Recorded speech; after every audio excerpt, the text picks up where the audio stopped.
کے درس میں چھینک اور جماہی کا بیان ہوگا۔ کس کا بیان ہوگا؟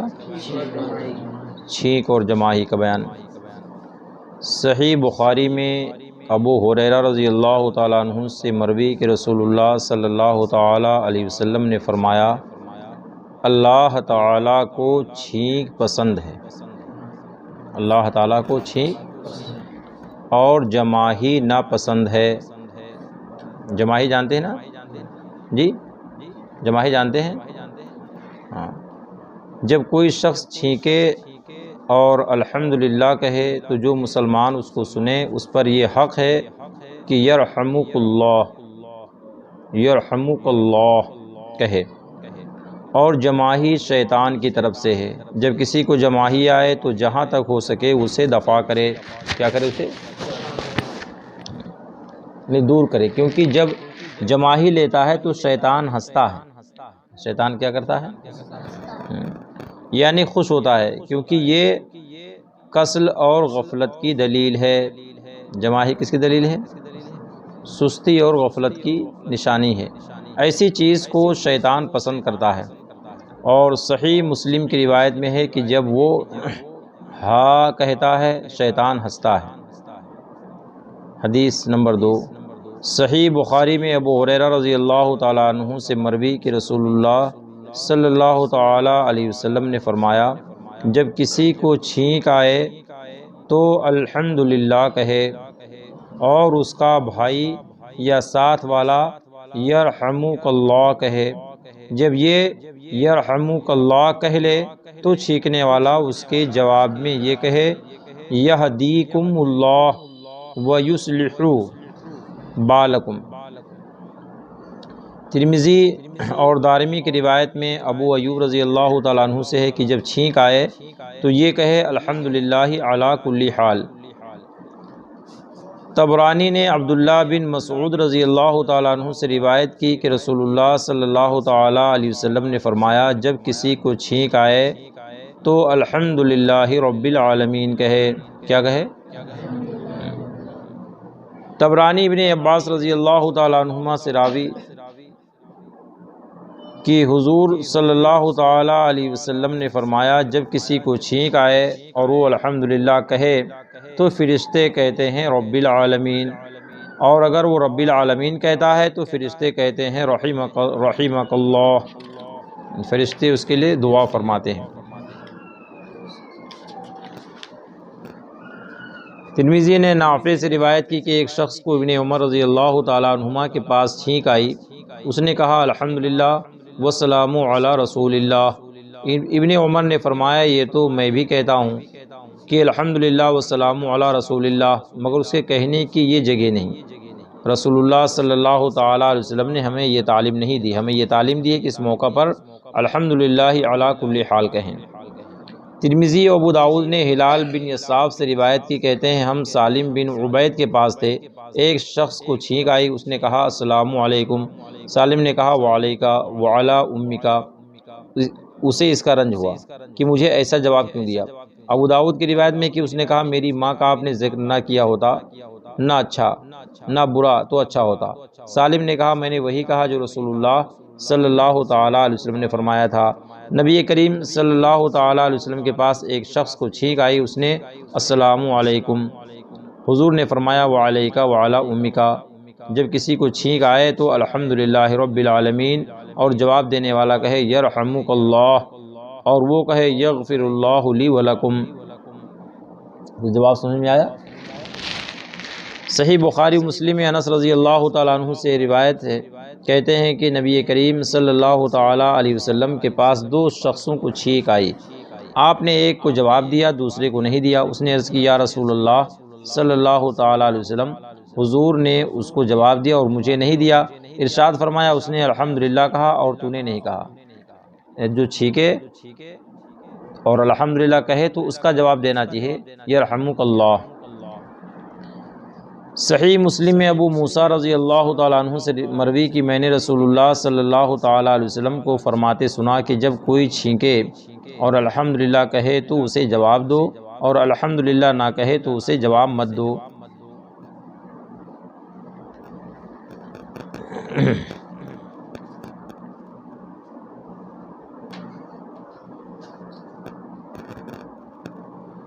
ترمذی کی روایت میں ہے کہ تیسری مرتبہ چھینک آئی تو حضور نے ایسا فرمایا، یعنی جب بار بار چھینک آئے تو جواب کی حاجت نہیں ہے، ٹھیک ہے۔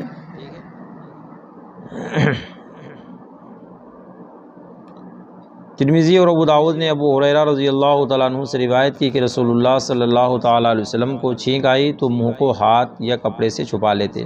جب سرکار کو چھینک آتی تھی تو منہ کو ہاتھ یا کپڑے سے چھپا لیتے اور آواز کو پست کرتے تھے، آواز کو۔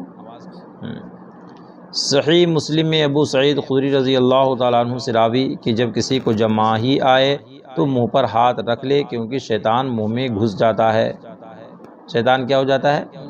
تو جب جماہی آئے تو منہ پہ ہاتھ ایسے رکھ لیا کریں، ٹھیک ہے، یا دونوں ہونٹ کو دبا لیا کریں، یا دل میں یہ خیال جمائیں یقین کے ساتھ کہ انبیاء کرام کو جماہی نہیں آتی تھی، تو جماہی خود بخود ختم ہو جائے گی۔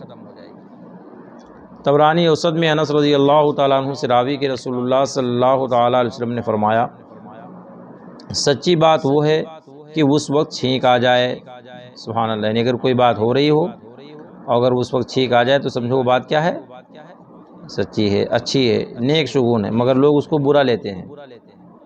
کوئی بات اگر ہو رہی ہو، اگر کسی کو چھینک آ جائے تو اس کو لوگ غلط تصور کرتے ہیں۔ یہ طریقہ کیا ہے؟ یہاں بھی کرتے ہیں، یہاں بھی ایسا ہوتا ہے، چھینک آنے پر یہ طریقہ غلط ہے۔ طریقہ اچھا کیا ہے کہ اس کو اچھا سمجھنا چاہیے۔ کیا سمجھنا چاہیے؟ ہاں، اچھا سمجھنا چاہیے۔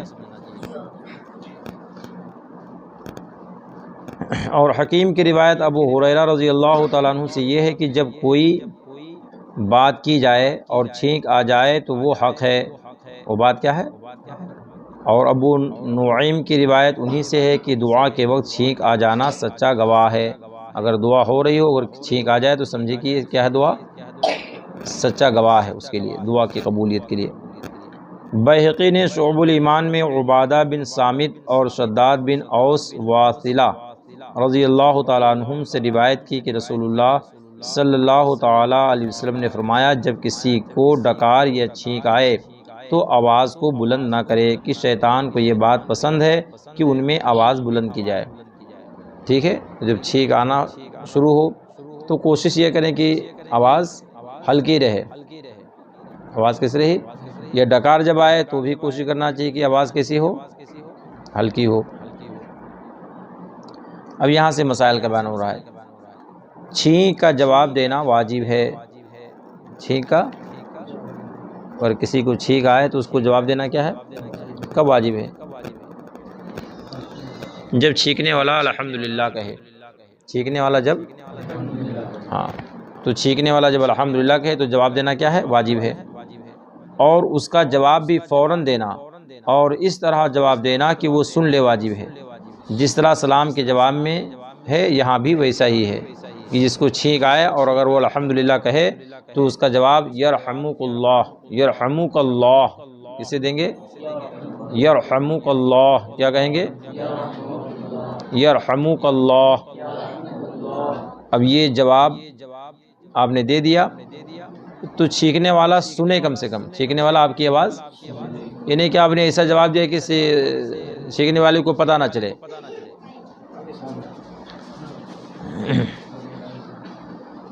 چھینک کا جواب ایک مرتبہ واجب ہے، دو مرتبہ چھینک آئی اور اس نے الحمدللہ کہا تو دوبارہ جواب واجب نہیں بلکہ مستحب ہے۔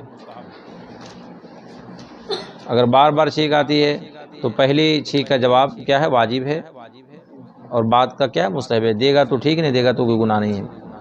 جس کو چھینک آئے اسے الحمدللہ کہنا چاہیے۔ چھینک آنے پر کیا کہنا چاہیے؟ کہتے ہیں آپ لوگ؟ آواز سے بولیے جی، ہاں، کہا کیجیے۔ اور بہتر یہ ہے کہ الحمدللہ رب العالمین کہے۔ کیا کہیں گے؟ یعنی پوری آیت پڑھنا ہے آپ کو، الحمدللہ رب العالمین، کیا کہیں گے؟ آواز سے بولیے۔ جب اس نے الحمدللہ کہا تو سننے والے پر اس کا جواب دینا واجب ہو گیا، اور حمد نہ کرے تو جواب نہیں۔ ایک مجلس میں کئی مرتبہ کسی کو چھینک آئی تو صرف 3 بار تک جواب دینا ہے، اس کے بعد اسے اختیار ہے کہ جواب دے یا نہ دے۔ مسئلہ، جس کو چھینک آئے وہ یہ کہے الحمدللہ رب العالمین یا الحمدللہ علی کل حال، اور اس کے جواب میں دوسرا شخص یوں کہے یرحمک اللہ، کیا کہنا ہے؟ پھر چھینکنے والا یہ کہے یغفر اللہ لنا ولکم، یا یہ کہے یہدیکم اللہ ویصلح بالکم، اس کے سوا دوسری بات نہ کہے۔ ٹھیک ہے؟ مسئلہ، عورت کو چھینک آئی، اگر وہ بوڑھی ہے تو مرد اس کا جواب دے۔ عورت کو چھینک آئی اور عورت کیا ہے؟ آواز سے بولیے، تو اس کا جواب دے۔ اگر جوان ہے تو اس طرح جواب دے کہ وہ نہ سنے عورت۔ ہاں، مرد کو چھینک آئی اور عورت نے جواب دیا، اگر جوان ہے تو مرد اس کا جواب اپنے دل میں دے، اور بوڑھی ہے تو زور سے جواب دے سکتا ہے، زور سے۔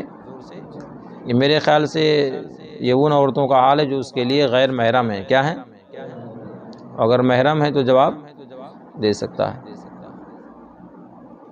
یا اپنی بیوی ہے تو اس کا بھی جواب دے سکتا ہے۔ خطبہ کے وقت کسی کو چھینک آئی، کس وقت؟ خطبہ جانتے کہ نہیں جانتے؟ کب؟ آواز سے بولیے جی۔ خالی جمعہ ہے کہ دن کو خطبہ کہتے ہیں بس، اور کوئی خطبہ نہیں ہوتا ہے جی؟ آواز سے بولیے۔ ہاں، اور اس کے علاوہ اور بھی کوئی ہوتا ہے سائل خطبہ؟ جمعہ میں ہو گیا، عید بقرعید میں ہو گیا، پھر ایک نکاح کا خطبہ ہو گیا، اور اس کے علاوہ بھی کوئی خطبہ ہے؟ افروز رضا ادھر نہ دیکھیے، ادھر دیکھیے، آنے والے آتے رہیں گے سب۔ اس کے علاوہ کوئی خطبہ ہے؟ بولو بھائی، تقریر سے پہلے بھی تو خطبہ ہوتا ہے نا، اس خطبے کا سننا بھی واجب ہے۔ تقریر سے پہلے جو خطبہ ہے وہ بھی کیا ہے؟ واجب ہے۔ اس میں بھی اگر امام اگر مقرر اگر بیٹھ گئے اسٹیج پر اور انہوں نے خطبہ شروع کر دیا تو اس وقت بھی کچھ بھی نہیں کر سکتے آپ۔ سمجھ میں آیا صحیح صاحب؟ تو کتنے خطبے ہو گئے؟ جمعہ کا ہو گیا، اور سال بھر عید اور بقرعید والا ہو گیا، اور زندگی میں ایک مرتبہ نکاح والا ہو گیا، کہ بار بار ہوتا ہے جی؟ جی دوسروں کی بھی ہوتے ہیں، اپن سننے کو اچھا، دوسروں کے بھی اپن سننے کو جاتے ہیں۔ تو نہ جانے کتنے ہو سکتے ہیں پھر۔ اور تقریر کا تو جب دیکھو تب ہوتا ہے جی۔ تو یہ سب خطبے کیا ہے؟ واجب ہیں سننا، سارے خطبوں کا سننا کیا ہے؟ اب مسئلہ یہ ہے کہ خطبے کے دوران اگر چھینک آ جائے تو کیا اس کا جواب دینا چاہیے یا نہیں دینا چاہیے؟ ٹھیک ہے، تو فرماتے ہیں کہ خطبہ کے وقت کسی کو چھینک آئی تو سننے والا اس کو جواب نہ دے، سننے والا ہاں۔ اور کافر کو چھینک آئے تو، غیر مسلم کو آئے تو جی؟ اچھا، اگر وہابی کو چھینک آ جائے تو جی دینا چاہیے؟ کیوں نہیں دینا چاہیے؟ آواز سے بولو، لوگ آواز ہی نہیں بول رہے ہیں، آواز ہی نہیں آ رہی ہے آپ کی۔ وہابی اگر چھینکے تو اس کا جواب کیوں نہیں دینا چاہیے؟ بولو بیٹا جی، آواز سے بولیے، آواز سے بولیے۔ اور مل گیا کوئی وہابی سامنے، تب مجھے کیا کیسے کافر کہتے ہو؟ تب کیا کہو گے؟ کوئی بولتے کیسے، کوئی مل گیا وہابی، اچھا مجھے کافر کہتے ہو، کیسے کافر کہتے ہو؟ تو کیا کہو گے؟ کیا بولو گے بھائی؟ کوئی جواب ہے سفیان؟ ABCD پڑھ کر سناؤ گے نہیں سناؤ گے اس کے سامنے؟ APPLE ایپل، ایپل مانے سیب، سب سناؤ گے؟ کیوں سناؤ گے؟ DOG ڈاگ، ڈاگ مانے کتا، بولو گے کہ نہیں بولو گے آپ لوگ؟ اگر کوئی وہابی مل جائے اور آپ اس کو چھینکا ہے، آپ کو وہ کہے بھائی کیوں بھائی آپ جواب کیوں نہیں دیے میرے چھینکا، تو آپ کیا کہیں گے؟ تم وہابی ہو اس لیے میں نے جواب۔ وہ بولے تو کیا ہوا، تو کیا آپ کہو گے؟ تم کافر ہو، یہ تو کہو گے؟ کیا کہو گے؟ وہابی کافر ہے کہ نہیں کافر ہے؟ آواز سے بولیے، وہابی کافر ہے کہ نہیں کافر ہے؟ اب کوئی وہابی مل گیا پوچھ لے کہ مجھے کیوں کافر کہتے ہو، تو کیا بولنا؟ ابو نے مجھے بھیجا تھا فلاں انگلش اسکول میں، وہ فلاں انگلش اسکول میں بولا تھا، تو سنانا وہاں شروع کر دینا وہی اپنا انگلش میں لٹریچر، ہے کہ نہیں محمد علی جی؟ ہاں بول رہے ہیں بھائی، خاموش کے بعد کیا بولے گا بھائی؟ جو والدین آپ کو سکھائیں گے وہی تو بولو گے، ماں باپ جو سکھائیں گے آپ کو وہی تو بولو گے۔ تو ماں باپ کیا سکھاتے ہیں؟ صبح فجر ہوئی تو بڑھیا آپ کو سلاتے ہیں بستر پہ کہ ہاں سو بیٹا، کوئی بات نہیں، ابھی آپ چھوٹے ہو، سوتے رہو، کوئی بات نہیں۔ اب ماں باپ سلا کر بالکل آپ کے نفس کو بنا دیتے ہیں موٹا۔ اب جب آپ جوان ہوں گے تو آپ کا نفس بہت موٹا ہو جائے گا۔ ابھی کوئی چھوٹی چیز ہوگی تو اس کو توڑ دیں گے کہ نہیں توڑ دیں گے؟ کوئی پتلی چیز ہوتی ہے تو اس کو لوگ توڑ دیتے ہیں کہ نہیں توڑ دیتے ہیں؟ اور موٹی چیز ہو جاتی ہے تب آواز سے بولو، جھاڑ دیکھے کہ نہیں دیکھے؟ جھاڑ چھوٹا ہوتا ہے دیکھو، پتلا ہوتا ہے تو کوئی بھی اس کو اکھاڑ کے پھینک دیتا، نہیں پھینک دیتے؟ آواز سے بولو، بچوں سے بولتا ہوں، پھینک دیتے کہ نہیں پھینک دیتے؟ اور اگر خوب موٹا ہو جائے تب؟ اب پورے گھر والے مل کر کے اکھاڑو گے تو اکھاڑ پاؤ گے کیا؟ توڑ دو گے اس کو؟ تو یہ ماں باپ ہی کی غلطی ہوتی ہے کہ جب بچے ہمارے چھوٹے ہوتے ہیں نا تو ان کو کبھی جگائیں گے نہیں فجر میں۔ اب بچہ ہے کیا، ابھی تو وہ چھوٹا ہے، نماز تھوڑی اس پر ہے، اب اس کو سلاتے رہیں گے، سلا کر کے کیا کریں گے؟ جو اس کا نفس ہوتا ہے نا دل میں، وہ خوب موٹا ہو جائے گا۔ اب جب موٹا ہو گیا، جب ہو گیا جوان، تب کوئی توڑ پائے گا؟ آواز سے بولو، کوئی توڑ پائے گا؟ تب بیچارے مولوی صاحب کے پاس جائیں گے، اب وہ لڑیں مولوی صاحب توڑیں اس کو، امام صاحب کے پاس جائیں گے کہ حضرت دوستو توڑو میرے بچے کا نفس، موٹا آپ نے کیا اور توڑیں گے کون؟ امام صاحب۔ یہ کوئی انصاف ہے کیا بھائی؟ جی غلط طریقہ ہے وہ۔ تو وہابی اگر پوچھ لے کہ میں کیوں کافر ہوں تو کیا جواب دو گے؟ مجھے بتائیے، آپ کیا بولیں گے جب آپ اے بی سی ڈی پڑھتے ہو تو کیا جواب دو گے؟ بولو بھائی، کیا جواب دیں گے بھائی آپ لوگ؟ کیف وہابی اگر پوچھ لے کہ میں کیوں کافر ہوں تو کیا جواب دیں گے؟ کیا جواب دیں صحیح صاحب؟ جو ماں باپ نے سکھایا وہی تو بولا جائے گا نا جی ساحل۔ اور جو بچے اے بی سی بی ڈی بھی نہیں پڑھتے ہیں وہ کیا جواب دیں گے بھائی؟ جو جا رہے ہیں انگلش کے لیے تو ہو سکتا ہے کچھ بول دیں، ایک دو چار انگلش میں الفاظ بول دیں، اور جو نہیں جاتے ہیں وہ کیا جواب دیں گے؟ آپ لوگوں میں سے کوئی ایسا بچہ ہے جو انگلش ہندی مراٹھی کچھ نہ پڑھنے جاتا ہو؟ کوئی ہے اس میں سے ایسا؟ جی کون ہے؟ اچھا رو بھائی کا ہے، اس کا نام روف ہے، اس کے والد صاحب کا نام بابو ہے۔ اچھا اس کے والد کا نام بابو ہے، اچھا پڑھا کرو بیٹا، یہ سب چیزیں ہیں نا ضروری ہیں، یہ سب چیزیں کیا ہیں آپ کو اس لیے کہہ رہا ہوں تاکہ آپ کے نفس، آپ کے دل میں کہیں آئے کہ یار ہم جواب کیا دیں گے، جواب ہم کیا دیں گے۔ اس میں دیکھو وہی مسئلہ بیان کرنے جا رہے ہیں کہ کافر کو چھینک آئی اور اس نے الحمدللہ کہا تو جواب میں آپ کو یرحمک اللہ نہیں کہنا ہے، آپ کو اس کی چھینک کا جواب، وہابی ہو یا اہل حدیث ہو یا کوئی کافر ہو یا کوئی مشرک ہو، کوئی بھی ہو، اگر وہ مسلمان نہیں ہے تو اس کے چھینک کا جواب آپ کو کہ دینا ہے۔ آواز سے بولیے، نہیں دینا، اس کے چھینک کا جواب آپ کو نہیں دینا ہے۔ بس چھینکنے والے کو چاہیے کہ زور سے حمد کہے، یہ نہیں کہ چھینک کوئی چھینک لیا الحمدللہ کہہ دیا بس اس کے بعد کام ختم، نہیں، چھینکنے والے کو چاہیے کہ وہ بلند آواز سے جواب دے تاکہ کوئی سنے اور جواب دے۔ چھینک کا جواب بعض حاضرین نے دے دیا تو سب کی طرف سے ہو گیا، اور بہتر یہ ہے کہ سب حاضرین جواب دیں۔ اب یہ بات ہو رہی محفل کی، جسے محفل سجی ہوئی ہے اور کسی ایک کو چھینک آ گئی تو پورے محفل والوں کو اس کا جواب دینا ضروری، کوئی بھی ایک دے دیا تو سب کی طرف سے وہ ہو گیا، اور بہتر ہے کہ سب لوگ دے دیں، سب لوگ، ہاں، مگر اگر سب لوگوں نے نہیں دیا، کسی ایک ہی نے دے دیا تو گنہگار سب نہیں ہوں گے، سب کیا ہوں گے؟ بری ذمہ ہو جائیں گے۔ دیوار کے پیچھے سے کسی کو چھینک آئی، کہاں سے؟ جیسے ہم لوگ بیٹھے تھے، کوئی اس دیوار کے پیچھے تھا، اس کو چھینک آئی تو ہم کو اس کا جواب دینا چاہیے کہ نہیں دینا چاہیے؟ دیوار کے پیچھے اگر کوئی ہے اور اس کو چھینک آئی اور اس نے الحمدللہ کہا، کیا کہا؟ اور آپ یہاں سن لیے بیٹھ کر کے تو آپ کو جواب دینا چاہیے کہ نہیں دینا چاہیے؟ آواز سے بولیے، آواز سے بولیے، ہاں ماشاءاللہ بچے ہمارے قابل ہیں ماشاءاللہ، ہاں ٹھیک ہے دینا چاہیے۔ اگر چھینکنے والے نے چھینکا اور الحمدللہ کہہ دیا تو آپ کو جواب دینا چاہیے۔ چھینکنے والے سے پہلے ہی سننے والے نے الحمدللہ کہا، جی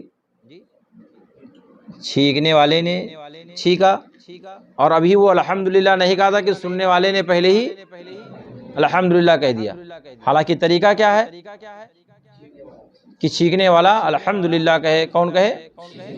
اور یہاں چھینکنے والے نے بھی نہیں کہا تھا اور سننے والے ہی نے کہہ دیا. فرماتے ہیں تو ایک حدیث میں آیا ہے کہ یہ شخص دانتوں اور کانوں کے درد اور تخمہ سے محفوظ رہے گا. سبحان اللہ، یہ بڑی پیاری حدیث شریف ہے، کام کی حدیث شریف ہے. کان میں درد ہوتا کہ نہیں ہوتا ہے؟ آواز سے بولیے.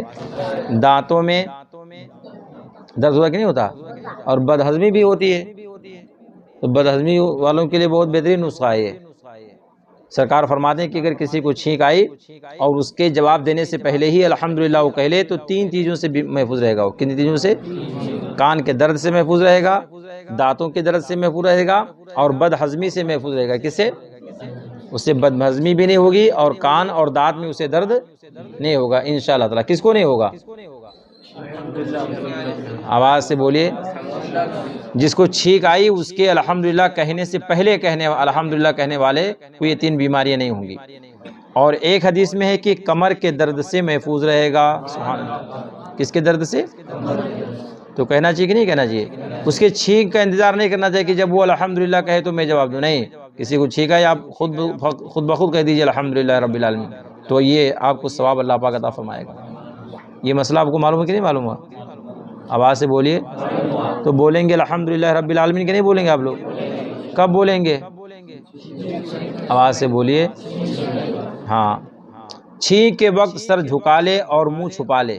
جب چھینک آئے تو سر کو جھکا لینا چاہیے اور منہ کو چھپا لینا چاہیے، ایسے چھپا لینا چاہیے. سمجھ میں آیا؟ ہاں. یہ نہیں کہ کوئی سامنے بیٹھا اب چھینک آ رہی ہے تو کبھی کبھار کیا ہوتا ہے کہ ناک سے پانی نکل جاتا، کبھی منہ سے بھی تھوک نکل جاتا. اب پتہ چلا کہ سامنے کوئی بیٹھا ہوا ہے اور آپ نے چھینکا اور آپ کے منہ سے تھوک اڑ کر کے اس کے چہرے پہ پڑ گیا، اس کے بدن پہ، تو وہ اچھی چیز نہیں ہے، گھن والی چیز ہے، ناپسندیز ہے. اس لیے بہتر ہے کہ اپنے ہاتھ کو آپ رکھ لیجئے، منہ کو چھپا لیجئے، سر نیچے کر لیجئے. اب اگر چھینکیں گے بھی تو کہاں تھوک یا ناک سے اگر کچھ پانی نکلا تو نیچے جائے گا، سامنے نہیں جائے گا. اس کا طریقہ ہے. تو چھینکنے کا طریقہ معلوم ہے کہ نہیں معلوم ہوا؟ آواز سے بولیے. جب چھینک آئے تو کیا کرنا چاہیے؟ آواز سے بولو. کیا کہنا چاہیے نہیں بول رہا ہوں، کیا کرنا چاہیے. سمجھ نہیں پائے آپ لوگ؟ ذہن نہیں حاضر ہے کیا آپ لوگوں کا؟ میں کیا بولا تھا کہ جب چھینک آئے تو کیا کرنا چاہیے؟ کیا بولا ہوں؟ آواز سے بولیے. جب چھینک آئے تو کیا کرنا چاہیے؟ ریحان رضا آواز سے بولو بیٹا، آواز سے بولو. ہاں. اور ہاتھوں سے چہرہ چھپا لینا چاہیے، رومال سے بھی چھپا لیں، کپڑے چھپا لیں. اور آواز کو پست کرے. آواز کو کیا کرے؟ ہاں. چھینک کی آواز بلند کرنا حماقت ہے، بیوقوفی ہے. کیا یہ؟ ہاں، بیوقوف لوگ چھینکتے ہیں. اور کبھی کبھار سردی کی وجہ سے جو چھینک آتی ہے تو کوشش کرنی چاہیے، پھر بھی اگر آواز بلند ہوگی تو اس میں بھی آپ کی پکڑ نہیں ہوگی، آپ کی پکڑ اس میں. فائدہ حدیث میں ہے کہ بات کے وقت چھینک آ جانا شاہد عدل ہے. کیا ہے؟ ہاں. چھینک کے وقت اگر بات کے وقت اگر چھینک آ جائے تو سمجھے کہ وہ چھینک گواہ ہے، یہاں یہ کام اچھا ہے یا ہو جائے گا. ٹھیک ہے، غلط تصور نہیں کرنا چاہیے. بہت لوگ چھینک کو بدفعلی خیال کرتے ہیں، یعنی برا شگون لیتے ہیں. مثلا کسی کام کے لیے جا رہا ہے اور کسی کو چھینک آ گئی تو سمجھتے ہیں کہ اب وہ کام نہیں ہوگا. یہ جہالت ہے. یہ کیا ہے؟ بدفعلی ہے، کوئی چیز نہیں. اور ایسی چیز کو بدفعلی کہنا جس کو حدیث میں شاہد عدل فرمایا، سخت غلطی ہے. یہ کیا ہے؟ ہاں، یعنی بہت بڑی غلطی ہے. یہ کیا ہے؟ اس لیے ان ساری چیزوں سے بچنا چاہیے. سمجھ میں آیا؟ آج کا درس یہیں تک ہوگا. یہ بیان ہو گیا کس کا؟ چھینک کا. اب جی جماہی اور چھینک کا. اور آنے والا درس ہوگا خرید و فروخت کا بیان. کس کا بیان ہوگا؟ تو آپ لوگ بھی خریدتے ہیں کہ نہیں خریدتے ہیں؟ بیچتے ہیں کہ نہیں بیچتے ہیں؟ ہاں، جیسے ہمارے اس میں بہت سارے بچے سب وہ بم وغیرہ بیچتے ہیں،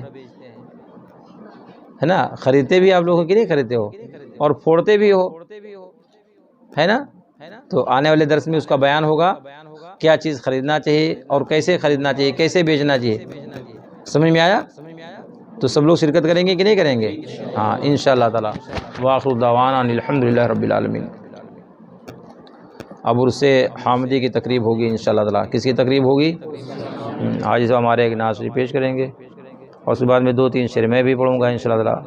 اس کے بعد میں مختصر ذکر ہوگا حضرت کا، ٹھیک ہے؟ پھر سے کا یا حبیب اللہ۔ سرکار حجت الاسلام رضی اللہ تعالیٰ عنہ نے خود اپنے والد گرامی کے شان میں منقبت کے چند اشعار پیش فرمائے ہیں، انہی کے کچھ شعر میں آپ کے نظر کر رہا ہوں، آپ سماعت فرمائیں۔ درود شریف پڑھ لیجیے۔ صلی اللہ علیہ نبی وآلہ صلی اللہ علیہ وسلم، صلاۃ و سلام علیہ رسول اللہ صلی اللہ علیہ وسلم۔ اے رضا مرتبہ کتنا ہوا بالا تیرا، اے رضا مرتبہ کتنا ہوا بالا تیرا، ہند تو ہند عرب میں ہوا شہرا تیرا، ہند تو ہند عرب میں ہوا شہرا تیرا، نام اعلیٰ ہے تیرا حضرت اعلیٰ تیرا۔ اور حضرت اعلیٰ کو الٹ دیا جائے تو کیا ہوگا؟ اعلیٰ حضرت۔ حضرت اعلیٰ کو اگر الٹ کے پڑھا جائے تو کیا ہوگا؟ پہلے حضرت ہے، اس کے بعد اعلیٰ، اور جو ہم لوگ کیا بولتے ہیں؟ اعلیٰ حضرت۔ ہم لوگ کیا بولتے ہیں؟ اور آپ کیا فرماتے ہیں؟ حضرت اعلیٰ، حضرت، ہاں، اس کو الٹ کے دیں گے تو کیا ہوگا؟ نام اعلیٰ ہے تیرا حضرت اعلیٰ تیرا، کام اولا ہے تیرا اے شہ والا تیرا، کام اولا ہے تیرا اے شہ والا تیرا، کوئی کیا جانے بڑا کتنا ہے رتبہ تیرا، کوئی کیا جانے بڑا کتنا ہے رتبہ تیرا، اصفیاء چومنا چاہیں وہ ہے طلوہ تیرا، اصفیاء چومنا چاہیں وہ ہے طلوہ تیرا، کار تجدید ادا کرتا تھا خامہ تیرا، سر پہ باطل کے اٹھا کرتا تھا تیغا تیرا، کتنا اونچا کیا اللہ نے رتبہ تیرا۔ کس کا رتبہ اونچا کیا؟ آواز سے بولو، کس کا رتبہ اونچا کیا؟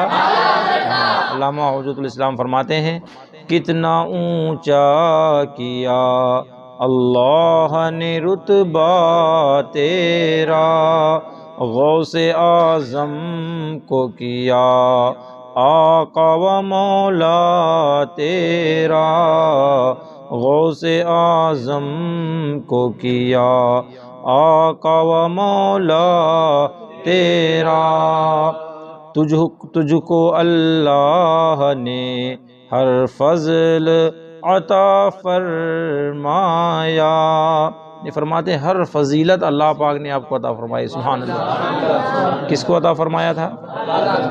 آواز سے بولو، ساری فضیلت اللہ پاک نے اعلیٰ حضرت کو عطا فرمایا تھا۔ ارشاد فرماتے ہیں تجھ کو اللہ نے ہر فضل عطا فرمایا، کون سا علم کی جس میں نہیں حصہ تیرا، کون سا علم کی جس میں نہیں حصہ تیرا، عمر کا 13واں سن ماہ دہم 4 ہی دن۔ سبحان اللہ، کیا فرماتے ہیں؟ فرماتے ہیں کہ سرکار اعلیٰ حضرت کی عمر کتنی تھی؟ 13 سال۔ کتنے سال؟ 4 مہینہ 10 دن۔ کتنی عمر تھی سرکار اعلیٰ حضرت کی؟ جب آپ 13 سال 10 مہینہ 4 دن کے ہوئے تو کیا حال تھا آپ کے علم کا؟ آپ کے علم کا فرماتے ہیں عمر کا 13واں سن ماہ دہم 4 ہی دن، اتنی مدت میں ہوا علم کا چرچا تیرا، اتنی مدت میں ہوا علم کا چرچا تیرا۔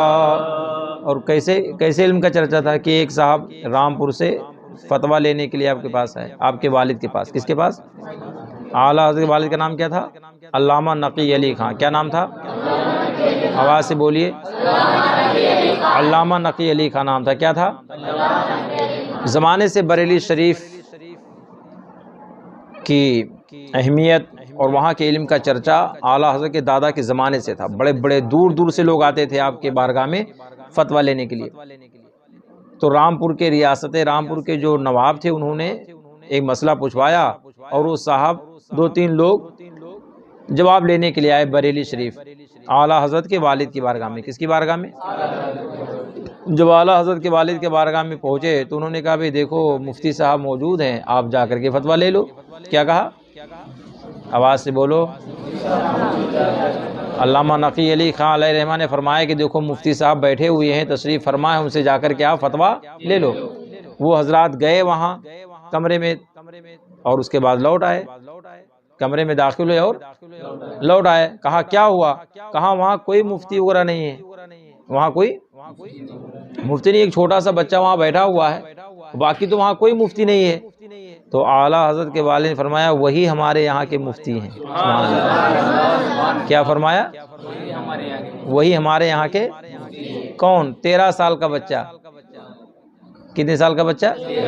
ہاں، اعلیٰ حضرت کے والد گرامی نے فرمایا کہ وہی 13 سال کا بچہ وہاں میرے یہاں کا مفتی ہے۔ اور وہ جواب جب لے کر کے پہنچے تو اعلیٰ حضرت نے ریاست رامپور کے بڑے بڑے علماء نے، بڑے بڑے مفتیوں نے سب لکھا تھا، جواب لکھا تھا اور سب لوگوں نے تصدیق کیا تھا۔ جواب لکھا تھا ایک صاحب نے اور سارے لوگوں نے تصدیق کر دیا تھا۔ اعلیٰ حضرت کی بارگاہ میں جب پہنچا تو حضرت نے اس کو ملاحظہ فرمایا، سب کو کٹ کر دیا، یہ غلط ہے، یہ غلط ہے، غلط ہے، اور اس کے بعد میں اس کا بہت بہترین جواب عطا فرمایا۔ اب وہ لوگ دیکھ کر کے دنگ رہ گئے، بھئی اتنے بڑے بڑے مفتی نے یہ چھوٹا سا بچہ سب کے فتوے کو کہا کہ غلط ہے، سب کی تصدیق کو کہا غلط ہے۔ اب دیکھ کر کے حیران ہو گئے۔ اعلیٰ حضرت کے والد کی بارگاہ میں وہ لے کر کے پہنچے استفتاء، جس میں اعلیٰ حضرت نے جواب فرمایا تھا۔ کہا جواب وہی صحیح ہے جو میرے بیٹے نے عطا فرمایا ہے۔ مجھے فتویٰ وہاں رامپور پہنچا، لوگوں نے دیکھا جب ریاست رامپور، اس وقت جو راجہ جو ہوتے تھے وہ لوگ بھی پڑھے لکھے لوگ ہوتے تھے، ایسے نہیں ہوتے تھے ہمارے یہاں کے آج کل جاہل نیتا، جو نیتا بن کے جن کو نیتا کے نون سے بھی واقفیت نہیں ہے کہ نیتا میں جو نون ہے وہ کس چیز کا ہے۔ اس وقت کے زمانے جو ہوتے تھے نا وہ سب ماہر ہوتے، جانکار ہوتے تھے اور شریعت کے بھی معاملے میں اچھے ہوتے تھے۔ نواب صاحب نے جب دیکھا تو کہا بھئی بلاؤ مفتی صاحب کو۔ یہ اتنے لوگ تقریباً 100 لوگوں نے، ایک مفتی صاحب نے لکھ دیا جواب اور 100 لوگوں نے تصدیق کر دیا کہ ہاں الجواب صحیح، جواب صحیح، جواب صحیح ہے۔ مفتی صاحب کو بلایا گیا، مفتی صاحب بہت مجمع تھا۔ نواب صاحب نے پوچھا کہ بھئی کیا ہے مفتی صاحب، یہ آپ نے کیا لکھا تھا؟ یہ بریلی شریف سے جو کوئی فتویٰ آیا ہے، بریلی کے فتوے میں لکھا ہے کہ یہ فتویٰ غلط ہے اور آپ نے اس پہ لکھا اور آپ کے ساتھ 100 لوگوں نے تصدیق کر دیا کہ صحیح ہے، تو تمہاری مانے کہ بریلی کی مانے؟ اب جب مفتی صاحب نے جب دیکھا تو بہت بڑے مفتی تھے، انہوں نے دیکھا کہ بھئی کیا جواب لکھا ہے، تو جو اعلیٰ حضرت نے جواب لکھا تھا الحمدللہ جب انہوں نے اعلیٰ حضرت کے جواب کو دیکھا تو بھرے مجمع میں اعلان فرمایا کہ ہاں میرا لکھا ہوا فتویٰ غلط ہے، اعلیٰ حضرت کا فتویٰ صحیح ہے۔ مجھے فرماتے ہیں سارے فتووں پہ بھاری ہے فتویٰ تیرا، کیا فرماتے ہیں؟ جی ہاں، باطل کو باطل لکھا، حق لکھا اس واسطے، سب فتووں پر بھاری ہے فتویٰ اعلیٰ. تو سب فتووں پر بھاری ہے جو لکھا ہے نا، یہ حقیقت ہے کہ سب فتووں پر اعلیٰ حضرت کا فتویٰ بھاری ہے. نواب صاحب نے پوچھا کہ بھئی حضرت مفتی صاحب سے غلطی ہو گئی تھی لکھنے میں، تو تم لوگوں نے کیوں لکھ دیا جواب صحیح ہے جواب صحیح ہے؟ کسی کو تو دیکھنا چاہیے. تو ان لوگوں نے کہا کہ بھئی ہم لوگوں نے فتویٰ نہیں دیکھا تھا، ہم نے مفتی صاحب کو دیکھا تھا. ہم نے دیکھا تھا بھئی مفتی صاحب نے کہہ دیا تو کیا کہیں، مفتی صاحب نے لکھ دیا تو ہم نے تصدیق کر دیا کہ صحیح ہے. تو کہا پھر جب بریلی پہنچا تو انہوں نے مفتی صاحب کو نہیں دیکھا. کہا کہ انہوں نے مفتی صاحب کو نہیں دیکھا. کتنے بڑے مفتی کا فتویٰ ہے. انہوں نے دیکھا کہ انہوں نے لکھا کیا ہے، یہ قرآن و حدیث کے موافق ہے کہ نہیں ہے. جب انہوں نے قرآن و حدیث کے موافق نہیں پایا تو لکھ دیا کہ غلط ہے. تو اعلیٰ حضرت کی عمر شریف کتنے سال کی تھی؟ 13 سال. آج انہی کے بیٹے کا ذکر ہوگا. انہی کے بیٹے دیکھو فرماتے ہیں نا اپنے ابا حضور کے بارے میں. اس لیے ہر بچے کو اپنے والد کا سچا بیٹا بننا چاہیے، وفادار بیٹا بننا چاہیے. کیسے بننا چاہیے؟ چور چمارا نہیں بننا چاہیے، شراب پینے والا نہیں بننا چاہیے. کیسے بننا چاہیے؟ ہر بچے کو اپنے والد کا وفادار بننا چاہیے. کیا بننا چاہیے؟ ہاں، اعلیٰ حضرت رضی اللہ تعالیٰ عنہ کے بارگاہ میں کبھی کہیں سے آتا تھا سوال یا کوئی بلاتا تھا، تو جب حضرت کو فرصت نہیں ملتی یا کوئی مجبوری ہوتی تھی، جیسے علامہ عبد المقتدر صاحب قبلہ علیہ رحمہ کے وصال کے موقع سے بدایوں شریف، یہ بریلی و بدایوں کا رشتہ بڑا گہرا تھا، مگر وہ مسئلہ اذان ثانی کے وجہ سے تھوڑا الگ ہو گیا، انہیں بہت گہرے تعلق تھے. جب ان کا انتقال ہوا تو اعلیٰ حضرت رضی اللہ تعالیٰ عنہ تک جب خبر پہنچی تو حضرت بہت رنجیدہ ہوئے اور جانے کے لیے تیاری فرمائی، مگر نقاہت اور کمزوری اتنی تھی کہ اجازت نہیں دیا جانے کے لیے، کمزوری نے. تو آپ نے اپنے شہزادے حضرت علامہ حجت الاسلام کو بھیجا اور یہ ارشاد فرمایا کہ یہ امام احمد رضا کا نائب بن کر کے آ رہا ہے. سبحان اللہ. اب سوچو کہ جس کو اعلیٰ حضرت نے اپنا نائب کہا ہو، جس کو، تو ان کا کیا ہوگا، کتنے بڑے عالم ہوں گے وہ. ایک موقع سے اعلیٰ حضرت رضی اللہ تعالیٰ عنہ کی بارگاہ میں سوال آیا. حضرت نے فرمایا کہ اس کا جواب حامد رضا لکھیں گے. کون لکھیں گے؟ علامہ حجت الاسلام علامہ حامد رضا علیہ رحمۃ الرضوان نے اس کا جواب لکھا اور اس کے بعد میں بہت سارے مفتیوں نے اس کو تصدیق کیا. اعلیٰ حضرت کی بارگاہ میں پہنچا، جب سوال اعلیٰ حضرت دیکھا تو برجستہ ارشاد فرمایا یہ بڑے مولانا کا فتویٰ ہے. سبحان اللہ. کیا فرمایا؟ اعلیٰ حضرت نے بیٹے کو کیا فرمایا؟ بڑے مولانا. اتنی عزت دیتے ہیں، بتائیے. اپنے زمانے میں اپنے شہزادے کو کیا فرماتے ہیں؟ آواز سے بولو. کیا فرماتے ہیں؟ یہ بڑے مولانا ہیں. کہیں فرماتے ہیں کہ میرے نائب ہیں، کہیں فرماتے ہیں کہ میرے جانشین ہیں، کہیں فرماتے ہیں کہ یہ بڑے مولانا ہیں. یہ محبت فرماتے تھے. تو ایسے ہمارے بھائیوں کو بھی چاہیے کہ اپنے بچوں سے ویسے محبت کریں، اور ہمارے بچوں کو چاہیے کہ وہ بھی اپنے ماں باپ سے بڑی محبت کریں. ایسی محبت کرنا چاہیے جیسے کہ اعلیٰ حضرت نے اپنے شہزادوں کو سکھایا ہے، اور جیسا کہ اعلیٰ حضرت کے شہزادوں نے اپنے والد کی عزت کی ہے، تعظیم کی ہے. تو اس میں آپ ایک شعر کے ذریعے سے کیا ارشاد فرماتے ہیں؟ عمر کا 13واں سن ماہ دہم 4 ہی دن، اتنی مدت میں ہوا علم کا چرچا تیرا. سبحان اللہ. اس زمانے میں کوئی تجھ سا نہ دیکھا نہ سنا. سبحان اللہ. کیا فرماتے ہیں؟ آواز سے بولو. اور آواز سے بولو. 1313 ہجری، 1300 اور 1313 ہجری کے بعد میں 1330 ہجری تک، 1300 جو شہرہ تھا امام اہل سنت اعلیٰ حضرت سرکار رضی اللہ تعالیٰ عنہ کا، وہ بے مثال ہے. کسی کو وہ مقبولیت اور وہ شہرت نہیں ملی جو اللہ تعالیٰ نے اعلیٰ حضرت کو عطا فرمایا تھا. اب یہ شہرت کس بنا پر ملی تھی؟ یہ شہرت، ہاں، وہ علامہ حجت الاسلام ارشاد فرماتے ہیں اس زمانے میں کوئی تجھ سا نہ دیکھا نہ سنا، غوث اعظم کی کرامت تھی سراپا تیرا، غوث اعظم کی کرامت تھی سراپا تیرا، آج تک بھی تیرے شاگرد کے شاگردوں سے قصر باطل میں بلند ہوتا ہے نعرہ تیرا۔ سبحان اللہ۔ فرماتے ہیں ہم لوگ مسلک اعلیٰ حضرت کا نعرہ لگاتے ہیں۔ کس کا نعرہ لگاتے ہیں؟ آواز سے بولو۔ اعلیٰ حضرت کے مسلک کا نعرہ ہم لوگ لگاتے ہیں اور انشاءاللہ تعالی لگاتے رہیں گے، لگاتے بھی ہیں اور جلنے والے جلیں، روکنے والے روکیں، بولنے والے بولیں، مگر ہمیں اس کی کوئی پرواہ نہیں ہے۔ ہم مسلک اعلیٰ حضرت کا نعرہ، اور الحمدللہ یہ نعرہ اپنے بزرگوں نے دیا ہے۔ یہ نعرہ کس نے دیا ہے؟ بڑے بڑے علماء نے دیا ہے۔ اسی کی طرف اشارہ کرتے ہوئے علامہ حجت الاسلام کیا فرماتے ہیں؟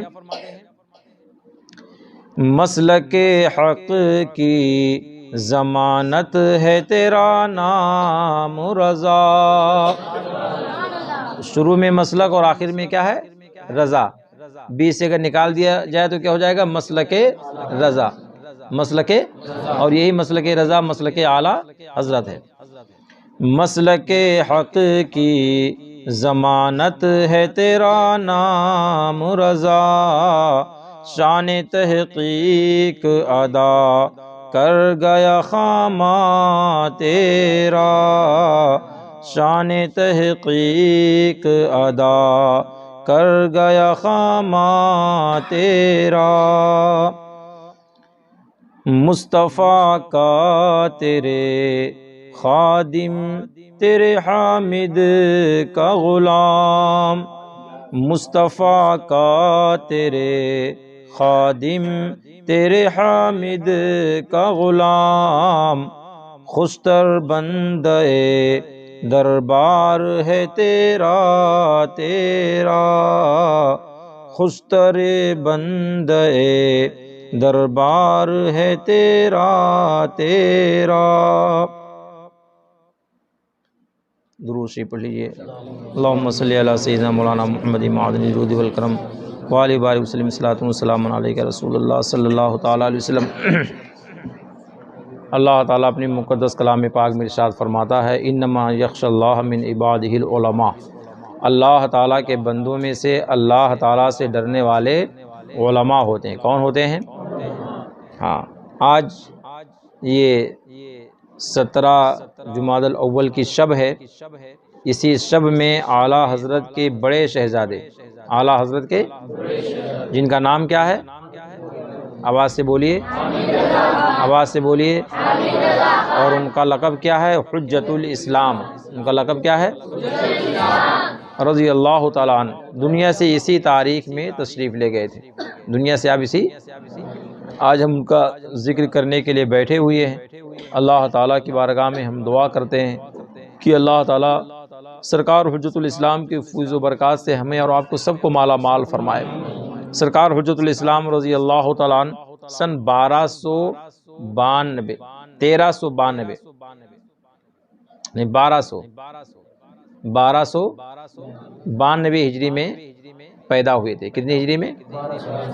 1292 ہجری بریلی شریف میں پیدا ہوئے تھے۔ اعلیٰ حضرت سرکار رضی اللہ تبارک و تعالیٰ عنہ کی یہ سب سے پہلی اولاد ہے۔ آپ سب سے، ہاں، اللہ تعالیٰ نے جب آپ کو اعلیٰ حضرت رضی اللہ تعالیٰ عنہ کے گھر میں جلوہ گر فرمایا تو اعلیٰ حضرت بہت خوش ہوئے، بہت، اور اتنے خوش ہوئے کہ منظر اسلام جو اعلیٰ حضرت کا مدرسہ تھا وہاں کے سارے طلبہ کو آپ نے بلایا، اور بلانے کے بعد میں اپنی خوشی کا اظہار کیا اور فرمایا کہ میرے گھر میں شہزادے کی ولادت ہوئی ہے، تم لوگ کیا کھانا چاہتے ہو؟ اب مدرسہ کے طلبہ، آج تو الحمدللہ بہت سارے مدرسوں میں فراوانی ہے، اچھا کھانا لوگ کھلاتے ہیں، اس زمانے میں اتنی فراوانی نہیں تھی۔ جب کبھی گوشت پکتا تھا تو بچے ایک دم بالکل تہلکہ مچا دیتے تھے کہ آج گوشت بنا ہے، اور اب تو روزانہ گوشت بنتا ہے لوگوں کے، اس لیے تو عید بقرعید کی کوئی اہمیت نہیں ہے۔ ورنہ اس زمانے میں عید بقرعید کی اہمیت ہوتی تھی کہ ہاں آج اچھا کھانا کھانے کو ملے گا، اچھے کپڑے پہننے کو ملیں گے۔ اب روزانہ اچھے کپڑے لوگ پہنتے، اس لیے ان ساری چیزوں کی قدر ختم ہو گئی۔ اعلیٰ حضرت عظیم البرکت نے جب بلایا اور پوچھا کہ میرے گھر میں شہزادے کی ولادت ہوئی، کیا کھانا چاہتے ہو؟ تو اب خالی ایک صوبے کے لوگ نہیں تھے، ایک راج کے نہیں تھے، الگ الگ جگہوں کے لوگ تھے۔ تو کسی نے کہا کہ ہم یہ کھائیں گے، ٹھیک ہے، یو پی کے جو طلبہ تھے انہوں نے یہ خواہش ظاہر کی کہ ہم لوگ کیا کہتے ہیں بریانی کھائیں گے اور قورمہ اور تندوری روٹی کی خواہش ظاہر کیا۔ اور جو بہار بنگال کے سائڈ کے طلبہ تھے ان لوگوں نے اپنا دہی مچھلی وغیرہ کی مانگ کیا کہ ہم لوگ کھائیں گے نہیں۔ جو جہاں جہاں کے تھے ان لوگوں نے اپنی اپنی رائے کو پیش کیا۔ اعلیٰ حضرت عظیم البرکت نے سب کے لیے ان کے من کے مطابق کھانا تیار کروایا۔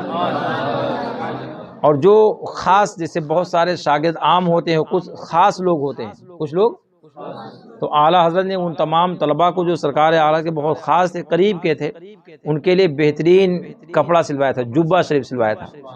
کیا سلوایا تھا؟ اور ہر طالب علم کو اعلیٰ حضرت نے اپنے شہزادے کی خوشی میں ایک ایک جبہ عطا فرمایا تھا۔ علامہ ظفر الدین بہاری علیہ رحمہ جو اعلیٰ حضرت رضی اللہ تعالیٰ عنہ کے بہت قریب کے شاگرد ہیں، بہت نزدیک کے شاگرد ہیں، اعلیٰ حضرت عظیم البرکت رضی اللہ تعالیٰ عنہ نے جو جبہ ان کو عطا فرمایا تھا، وہ فرماتے ہیں کہ میں اس کو اپنے پاس محفوظ کر کے رکھا تھا کہ کبھی کبھی جب میں اس کو نکالتا تھا تو اپنے بوسہ دیتا تھا اور اپنے آنکھوں سے لگا کر اپنے سروں پہ رکھتا تھا کہ میرے استاذ کا عطا کیا ہوا تحفہ ہے۔ کیا فرماتے تھے؟ یہ میرے استاذ کا عطا ہوا کیا تحفہ ہے۔ تو وہ بڑی اس سے محبت فرماتے تھے۔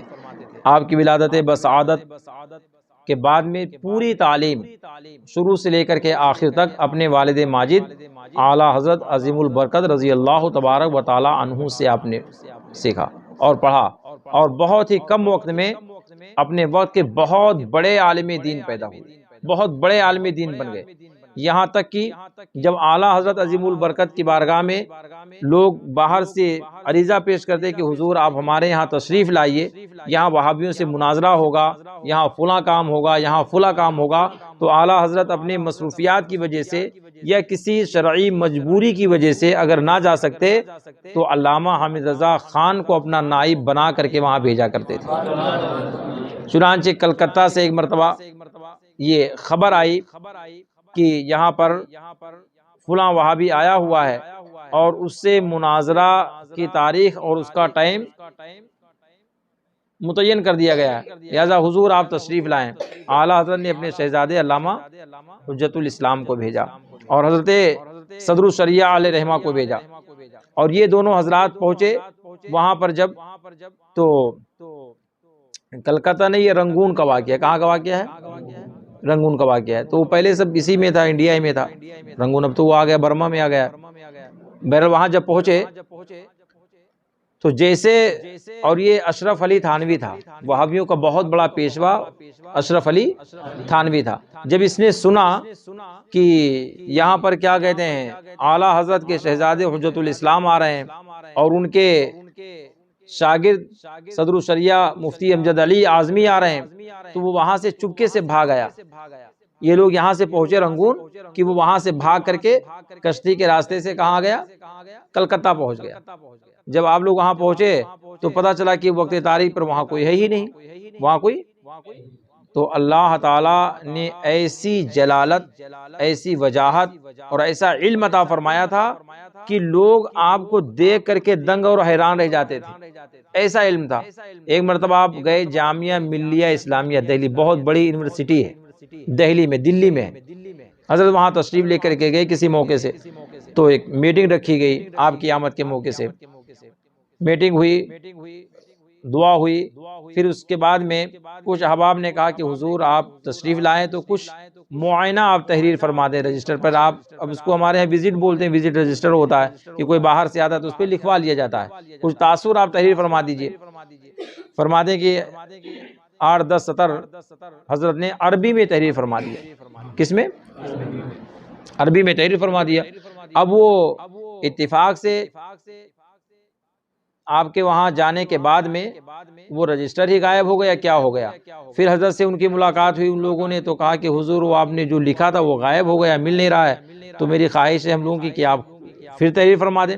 اب ان کو جانچنا تھا یا پرکھنا تھا، کیا کرنا تھا کہ ہاں ان کو عربی میں معلومات کتنی ہے، وہ اللہ بہتر جانتا ہے۔ ان لوگوں نے جب عریضہ پیش کیا تو اعلیٰ حضرت شہزادہ سرکار حجت الاسلام نے قلم اٹھایا اور کہا ٹھیک ہے رجسٹر لے کر آؤ، بغیر دیکھے، بغیر پوچھے، بغیر کسی چیز کے انہوں نے اٹھا کر کے رجسٹر میں تقریباً 5 صفحہ عربی میں معائنہ تحریر فرمایا۔ کتنے پیج میں؟ اور اس کے بعد میں ارشاد فرمایا کہ آپ لوگ جا کر کے اگر وہ رجسٹر کبھی مل جاتا ہے تو اس رجسٹر میں جو میں لکھا تھا اس کو اور جو میں اس میں لکھا ہوں اس کو دونوں کو ملا لینا، جو حرف اس میں استعمال، جو لفظ اس میں استعمال کیے وہ لفظ اس میں آپ کو نہیں ملیں گے۔ سبحان اللہ، اللہ اکبر۔ اتنا علم تھا کہ جو کلمہ، جو لفظ پہلے والے معائنے میں لکھا تھا، اتنی تیز قوت ذہن آپ کی تھی، اتنا قوی تھا آپ کا ذہن کہ جو پہلے رجسٹر میں لکھا تھا اس کا کوئی بھی کلمہ دوسری مرتبہ معائنہ میں آپ نے تحریر نہیں فرمایا۔ اللہ، اور وہ بھی کس میں؟ عربی میں۔ اسی طریقے سے جامعہ معینیہ عثمانیہ اجمیر شریف میں وہ جو پانی کا حوض ہے، پانی کا جو اس کے سامنے جو بڑی بلڈنگ ہے نا، شاہجہانی مسجد اور اکبری مسجد کے بیچ کا جو حصہ ہے وہ مدرسہ ہے، وہ کیا ہے؟ دارالعلوم ہے، اور بڑا دارالعلوم تھا اس زمانے کا، چلتا تھا۔ اب تو سب شیعوں کا قبضہ ہو گیا، پورا سب اٹھا کر کے ختم کر دیا، ورنہ بہت بڑا مدرسہ تھا اور اچھے طلبہ وہاں پڑھتے تھے، اچھی تعداد میں پڑھتے تھے، اور بڑے بڑے علماء وہاں پڑھاتے تھے۔ صدر الشریعہ علیہ رحمہ وہاں پڑھائے، علامہ محدث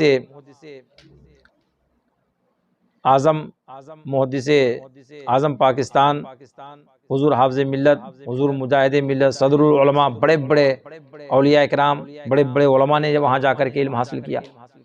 فرماتے ہیں کہ وہاں ایک مرتبہ سرکار حجت الاسلام تشریف لے کر کے گئے تو وہاں کے جو ناظم صاحب تھے انہوں نے کہا کہ حضور آپ تشریف لائے ہیں تو مدرسے کے تعلق سے کچھ تحریر فرما دیں رجسٹر میں۔ حضرت نے عربی میں تحریر فرما دیا، حضرت نے عربی میں تحریر فرما دیا اور تشریف لے آئے۔ کچھ دنوں کے بعد میں جو ناظم صاحب تھے انہوں نے کہا کہ بھئی، جو وہاں کے صدر المدرسین تھے ان سے کہا کہ بھئی حضرت اس میں کیا لکھ کر کے گئے ہیں، اس کا ٹرانسلیٹ آپ اردو میں کر دیں تو ہم لوگ بھی کچھ سمجھیں کہ حضرت کیا مدرسے کے بارے میں لکھ کر کے گئے ہیں۔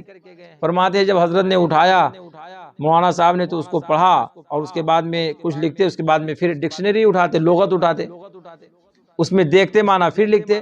تو ناظم صاحب نے کہا کہ بھئی یہ حضرت نے جو لکھا ہے تو اس میں کیا لکھا انہوں نے کہ آپ جب دیکھو اس کو اٹھاتے، پھر اس کے بعد میں ڈکشنری اٹھاتے، اس میں معنی تلاش کرتے پھر لکھتے۔ کہا انہوں نے ایسا لکھا ہے کہ فی البدی اس کا ترجمہ کرنے والا، ٹرانسلیٹ کرنے والا کوئی موجود ہی نہیں ہے۔ اللہ، ایسا زبردست علم اللہ پاک نے آپ کو عطا فرمایا۔ ایک جگہ مناظرہ کی دعوت پیش ہوئی اور سرکار اعلیٰ حضرت نے خط کے ساتھ تحریر فرمایا خط میں کہ میں اپنے نائب حجت الاسلام کو بھیج رہا ہوں، یہ میرے قائم مقام ہے۔ وہاں پہنچے، وہابیوں سے مناظرہ تھا، ادھر سے یہ باتیں ہوئی مناظرے کی، تو وہ جو وہابی مولوی تھا اس نے کہا مناظرہ تو ہوگا مگر شرط یہ کہ مناظرہ زبانی نہیں تحریری ہوگا، نہیں ریٹن میں ہوگا، وورل میں نہیں ہوگا۔ کس میں ہوگا؟ آواز سے بولو۔ تحریری جانتے ہیں نا اس کو ریٹن بولتے، جو لڑکے بغیر دیکھ کر کے لکھتے ہیں اس کو کیا بولتے ہیں؟ اور جو سامنے ہم نے پوچھتے اس کو کیا بولتے ہیں؟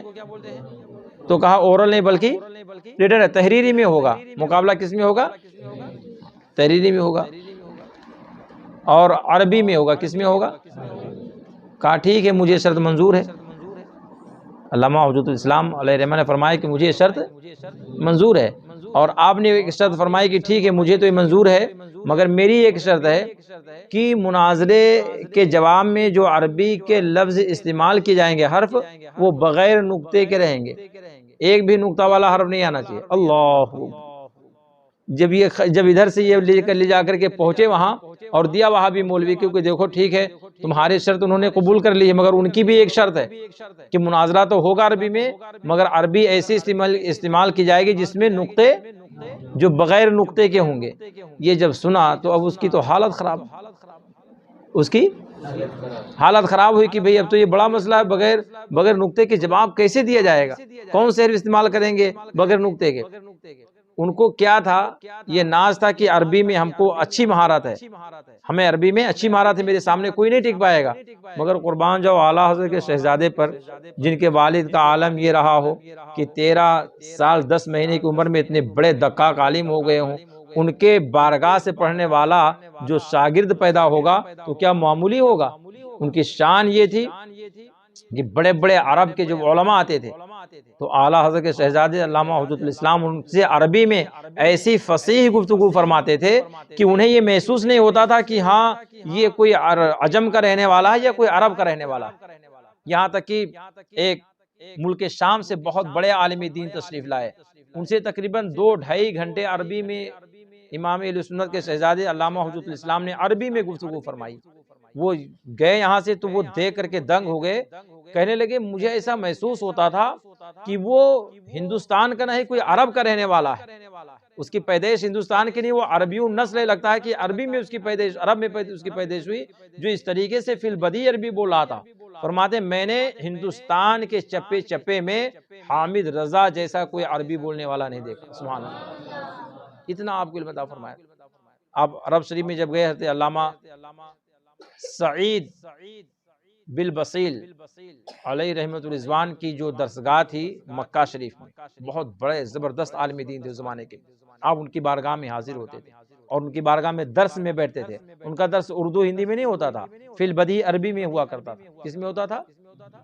اور آپ کی شان یہ تھی کہ آپ اس کو سماعت کرتے تھے اور باقاعدہ اس کا جواب کہیں ضرورت پڑتی تو سوال بھی کرتے تھے اور جواب بھی حاصل کیا کرتے تھے۔ جب اعلیٰ حضرت سن 1323 ہجری میں حج کرنے کے ارادے سے تشریف لے کر کے گئے تو آپ کے ساتھ میں علامہ حجۃ الاسلام بھی تھے۔ کون تھے؟ ہاں، جب وہاں پر وہابیوں دیوبندیوں نے بڑا شور مچایا اور رسول کریم صلی اللہ علیہ وسلم کے علم غیب کے بارے میں بڑی بیکار باتیں وہاں پہ کی، اور سرکار کے علم غیب کے تعلق سے شریف مکہ کے پاس جا کر کے اور بڑی نازیبا حرکات انہوں نے کیا، اور علم غیب کے تعلق سے یہ کہا کہ رسول اللہ کو غیب کا علم نہیں ہے، معاذ اللہ رب العالمین، بھر دیا اس کو شریف مکہ کو۔ جب یہ بات وہاں پہ معلوم ہوئی تو شریف مکہ نے جو وہاں کے بڑے بڑے علماء تھے ان کو خط لکھا، بلایا اور کہا بھی اس کا جواب دو تم کہ کہاں سے علم غیب کا ثبوت مانتے ہو؟ رسول پاک صلی اللہ علیہ وسلم کو علم غیب ہے تو اس کا ثبوت کیا ہے؟ آپ دلیل سے ثابت کرو۔ بڑے بڑے علماء اس زمانے کے تھے، اعلیٰ حضرت رضی اللہ تعالیٰ عنہ بھی وہاں تشریف لے کر کے گئے، اتفاق سے آپ کی بارگاہ میں لوگوں نے پیش کر دیا۔ اب جب آپ کی بارگاہ میں پیش کیا تو پورے مکہ شریف میں ایک شہرہ، ایک چرچا گلی گلی میں کہ ہندوستان سے ایک حج کرنے کے لیے عالم آئے ہیں، وہ وہابیوں کے سوال کا جواب اور رسول پاک کے علم غیب کے ثبوت میں جواب تحریر کر رہے ہیں۔ یہ پورا چرچا ہو گیا۔ تو اعلیٰ حضرت کی شان کیا تھی؟ اللہ، بغیر کسی کتاب کے، بغیر کسی کتاب کو دیکھے ہوئے اعلیٰ حضرت نے 8.5 گھنٹے میں 250 پیج عربی میں الدولۃ المکیہ بالمادۃ الغیبیہ تصنیف فرمایا تھا۔ سبحان اللہ۔ تو اس وقت اعلیٰ حضرت کے ساتھ دینے والے کون تھے؟ یہی علامہ حجۃ الاسلام تھے۔ کون تھے؟ یعنی خالی علامہ حجۃ الاسلام کی عربی کی بات میں کرتا ہوں کہ عربی میں اللہ تعالیٰ نے آپ کو اتنا عبور عطا فرمایا تھا، اتنی مہارت عطا فرمایا تھا کہ امام اہل سنت فی البدیہہ جو تحریر فرماتے تھے علم غیب کے تعلق سے، علامہ حجۃ الاسلام کے ذات ببرکات وہ تھی کہ اس کو باقاعدہ آپ اس کو تحریر فرمایا کرتے تھے۔ مسودہ آپ نے اس کا مسودہ تیار فرمایا، پھر مبیضہ اس کو تیار فرمایا۔ اب ظاہر سی بات ہے کہ علم عربی میں اگر آپ کو اتنی مہارت نہ ہوتی تو یہ قرآن حدیث اور تفاسیر کے موافق جو اعلیٰ حضرت نے علم غیب مصطفیٰ پہ دلائل جمع فرمائے تھے اس کو آپ لکھ نہیں سکتے تھے، مگر آپ کی تحریر یہ بتاتی ہے، آپ کی محنت یہ بتاتی ہے۔ اور اعلیٰ حضرت عظیم البرکت رضی اللہ تبارک و تعالی عنہ ارشاد فرماتے ہیں کہ اس میں سب سے زیادہ اگر کسی نے مدد کیا تو وہ میرے شہزادے حجۃ الاسلام نے میرے مدد فرمائی تھی، کہ میں لکھتا تھا اور اس کو میرے شہزادے تحریر فرماتے تھے، میں بولتا تھا وہ تحریر فرماتے تھے، اور اس کے بعد مسودہ تیار کر کے مبیضہ تیار کر کے اس کو سرکار اعلیٰ کی بارگاہ میں پیش فرمایا تھا۔ وہ کتاب بھی عربی میں اور اس کے بعد میں کفل الفقیہ الفاہم بھی عربی میں، اور ان ساری کتابوں دونوں کتابوں کو علامہ حجۃ الاسلام نے اپنے ہاتھ سے تحریر فرمایا، اس کا مسودہ اور اس کا مبیضہ دونوں تحریر فرمایا۔ اعلیٰ حضرت عظیم البرکت رضی اللہ تبارک و تعالی عنہ اپنے شہزادے سے بڑی محبت فرماتے تھے، بہت محبت فرماتے تھے، اور آپ کے شہزادے کا عالم یہ تھا، اللہ ایسا ذہن رکھو مسلمانوں جیسے اعلیٰ حضرت کے شہزادے کا ذہن تھا، ان کا ذہن کیسے تھا؟ وہ انفرادی ذہن کے مالک نہیں تھے کہ ہاں کام کے تھے، اور ہمیشہ کام کو پسند فرماتے تھے، اور تنظیمی طور پر آپ یہ چاہتے تھے کہ ہاں اہل سنت والجماعت کا ایک اچھا کام ہونا چاہیے۔ چنانچہ اس زمانے میں جب شدھی تحریک چلی تو اس کے قلع کما کرنے میں علامہ حجت الاسلام کا بہت زیادہ ہاتھ، بڑی زیادہ آپ کی محنتیں رہیں۔ جہاں کہیں بھی سنا کہ مسلمانوں کے خلاف کوئی شور رہی، آپ وہاں پر پہنچے، اور پہنچنے کے بعد میں اس کو وہیں پر دبانے کی کوشش کیا۔ جہاں یہ خبر ملی کہ وہاں پہ وہابیوں نے لوگوں کو چیلنج کر دیا ہے تو بہت آپ کے دل میں اضطراب پیدا ہوتا تھا کہ رسول کریم صلی اللہ علیہ وسلم کے شان میں توہین کرنے والے اور اہل سنت والجماعت کو دبانے کی کوشش کریں۔ الحمدللہ آپ وہاں پہنچتے تھے اور ان کا جم کر کے ڈٹ کر کے مقابلہ کرتے تھے، اور اللہ تبارک و تعالیٰ آپ کے ہاتھ میں فتح و نصرت عطا فرما دیتا۔ لائل پور شریف کا واقعہ آپ نے سنا ہوگا، جس وقت پاکستان بٹا نہیں تھا، لائل پور آپ تشریف لے کر کے گئے، وہاں پر بھی وہابیوں سے مناظرہ ہوا، اور الحمدللہ وہابیوں کا مناظرہ جب ہوا تو اعلیٰ حضرت کے شہزادے حجت الاسلام رضی اللہ تعالیٰ عنہ ایسے دلائل دیے کہ وہابیوں کے دانت کھٹے ہو گئے، اور ان کو میدان چھوڑ کر کے بھاگنا پڑا۔ اور اس موقع سے ایک بڑا فائدہ یہ ہوا کہ علامہ محدث اعظم پاکستان علامہ سردار احمد صاحب قبلہ علیہ رحمہ، جو اس وقت میٹرک کر کے اور تلاٹھی، جس کو جو کھیت وغیرہ کا سب جو 7/12 اور بناتے لکھتے اس کو کیا بولتے ہیں جی؟ تلاٹھی اس کو بولتے ہیں۔ اس کی نوکری ہوتی ہے، گورنمنٹ کی نوکری ہوتی ہے، باقاعدہ اس کی تنخواہیں ان کی ہوتی ہیں، ٹھیک ہے؟ تو اس کی نوکری بھی آپ پائے ہوئے تھے۔ اور اس کے بعد اعلیٰ حضرت شہزادے جب تشریف لے کر کے گئے اور مسجد میں آپ کی زیارت ہوئی تو بہت مشتاق ہوئی، اور بار بار آپ جو فرصت پاتے تو اعلیٰ حضرت شہزادے کے بارگاہ میں، علامہ حجت الاسلام کی بارگاہ میں حاضر ہوتے آپ کے چہرے کی زیارت کرنے کے لیے، یہاں تک کہ آپ اتنا گرویدہ ہوئے کہ جب جانے کا وقت ہوا تو علامہ حجت الاسلام کی بارگاہ میں عریضہ پیش کیا کہ حضور میں بھی آپ کے ساتھ جانا چاہتا ہوں۔ حضرت نے فرمایا ٹھیک ہے چلو۔ آپ ان کو لے کر کے بریلی شریف آئے، اور بریلی شریف میں لانے کے بعد میں آپ نے ان پہ محنت کیا، اور بہت کم دنوں میں اپنے وقت کے بہت بڑے عالم دین بن گئے۔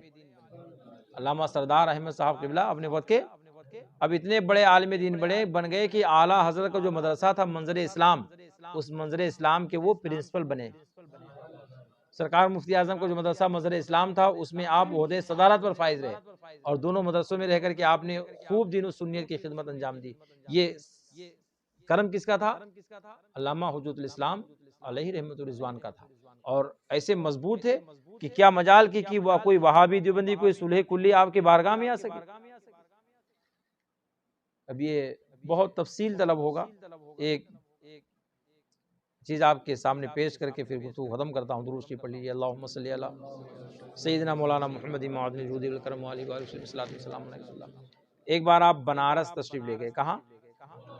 بنارس تشریف لے گئے، ایک ہندو آپ کی بارگاہ میں آیا،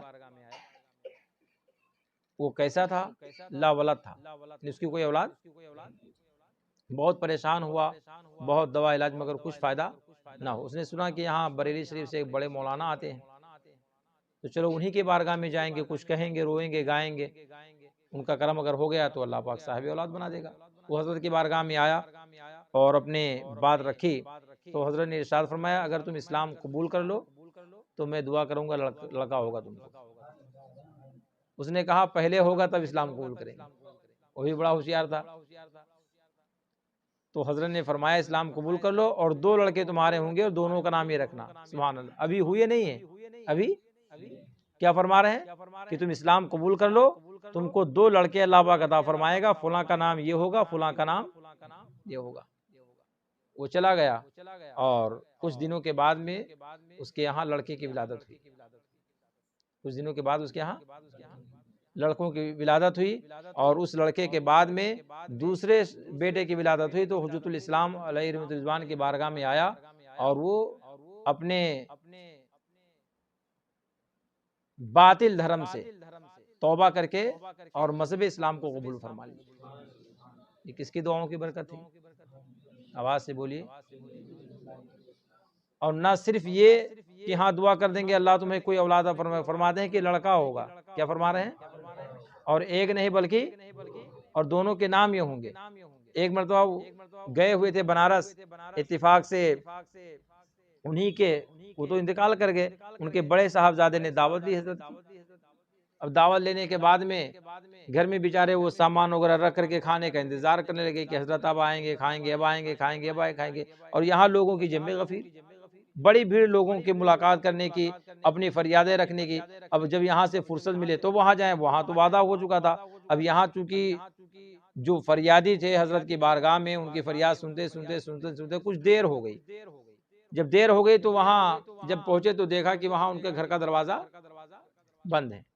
جب گھر کا دروازہ بند پایا تو آپ پھر دوبارہ تشریف لے کر کے آئے اپنے قیام گاہ پہ، اور اس کے بعد میں وہ جناب حضرت کی بارگاہ میں آئے ملاقات کرنے کے لیے، تو الٹا حضرت کو ناراض ہونا چاہیے۔ ناراض کس کو ہونا چاہیے؟ حضرت کو بھی کہ میں تمہارے گھر گیا اور تم دروازہ بند کے ہم کو دعوت دی، پھر دروازہ بند کے تم چلے گئے، یہ کون سی دعوت ہوتی ہے؟ مگر دیکھو کہ کیا شان ہوتی تھی اللہ والوں کی۔ فرماتے کہ حضرت خود ان کو منانے لگے، حضرت خود ان کو کہ میری وجہ سے آپ کو تکلیف ہوئی، آپ میرا انتظار کیا اور میں اس وجہ سے نہیں آ سکا۔ اللہ اکبر، اتنے بڑے عالم دین تھے، اتنے بڑے آپ رتبے پہ فائز تھے، اعلیٰ حضرت کے شہزادے تھے، مگر کبھی دل میں یہ خیال نہیں آتا کہ میں بہت بڑے گھر کا شہزادہ ہوں، بہت بڑا علم والا ہوں۔ ایسے انکساری پیش کرتے تھے، ایسے عاجزی کے ساتھ پیش آتے تھے کہ دیکھنے والا کبھی یہ محسوس نہیں کرتا تھا کہ ہاں یہ اپنے آپ کو فخر کے ساتھ محسوس کرتا ہے۔ اللہ، اور جب دکھانے پہ آتے تھے کہ اگر کوئی چیلنج کرے تو نوجوانی کا عالم ہے۔ حضرت کا جو گھر ہے اس کے سامنے پہلے بہت بڑا املی کا پیڑ تھا، جھاڑ تھا، وہیں آپ کھڑے ہوئے تھے اور ایک گھوڑا والا آیا لے کر کے بڑے تمتراہ کے ساتھ اور بڑا چیلنج کر رہا تھا کہ کوئی بہادر ہو تم میں تو میرے گھوڑے پہ سوار ہو کر کے دکھائے۔ لیکن بہت بڑا سرکس گھوڑا تھا، وہ بہت سرکس، کوئی اس پہ سوار نہیں ہو پاتا تھا۔ جب علامہ حجت الاسلام نے سنا کہ یہ تو بہت بڑا چیلنج کر رہا ہے، اب نے فرمایا ٹھیک ہے میں سوار ہوتا ہوں۔ اس نے پکڑا دیا، کہا سوار ہو۔ علامہ حجت الاسلام علیہ رحمت پر سوار ہوئے تو پہلے تو کچھ تھوڑا اس نے کیا نخرے ادھر ادھر، مگر جب اس کے بعد میں آپ نے جب ایڑ اس کو لگائی اور اس کے بعد میں جب گھوڑے کو دوڑایا تو دیکھ کر کے سب دنگ تھے، دیکھ کر کے سب کہ وہ گھوڑا جس پہ کوئی سوار نہیں ہو پاتا تھا، اتنا سرکس تھا کہ کوئی اس کو سنبھال ہی نہیں پاتا تھا، اس کی پیٹھ پہ وہ سوار ہو کر کے اتنی تیزی کے ساتھ میں جا رہا ہے۔ ادھر جب لوگوں کو معلوم ہوا تو آپ کے چچا حضرت علامہ حسن رضا کی بارگاہ میں لوگ پہنچے، کہا ایسا ایسا ہو گیا۔ حضرت آئے بہت ناراض، آپ کے چچا تھے علامہ حجت الاسلام کے چچا تھے علامہ حسن رضا خلیل، آئے گھوڑ سوار کے بعد میں اس کو بہت ڈانٹا اور کہا کہ تو نے میرے اگر کچھ ہو گیا میرے بھتیجے کو تیری خیر نہیں، اس لیے کہ گھر میں بڑے شہزادے تھے، بڑی محبت کرتے تھے لوگ آپ سے۔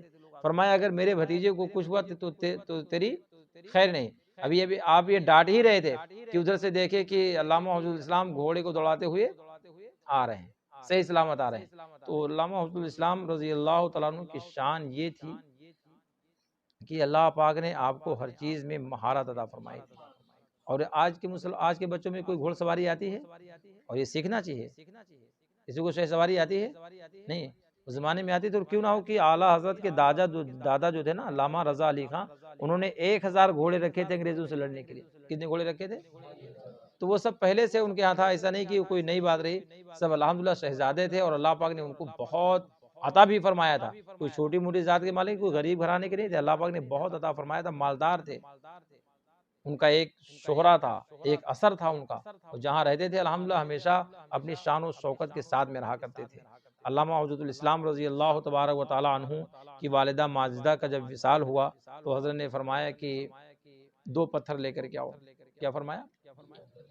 ہاں، تو جن صاحب کو حکم دیا انہوں نے کہا کہ حضور 2 پتھر کی کیا ضرورت ہے، ایک پتھر ہی رکھا جاتا ہے، ایک پتھر ہی کو لگا کر کے جو بغلی قبر بناتے ہیں لحد، اس کو بنا کر ایک پتھر رکھ دیے پورا بند ہو جاتا ہے۔ اس نے کہا کہ 2 پتھر کی کیا ضرورت ہے؟ حضرت نے فرمایا بھی لے آؤ، ضرورت پڑتی ہی تو نہیں مل پاتا ہے، بہت مشکلیں ہوتی ہیں، آسانی کے ساتھ مل رہا ہے تو جا کر کے لے آؤ، کبھی اگر ضرورت پڑے گی تو مشکل ہوگا ملنا۔ اللہ، آپ سوچو کہ کتنے بڑے عالم دین تھے، لوگوں کے سامنے جب حضرت نے کہا تو لوگ آپ دیدہ ہو گئے، آنسو میں قطرات آ گئے کہ گویا کہ حجت الاسلام بھی زیادہ دن دنیا میں نہیں رہے، اور اس کے چند ہی دنوں کے بعد میں حضرت کا وصال ہوا۔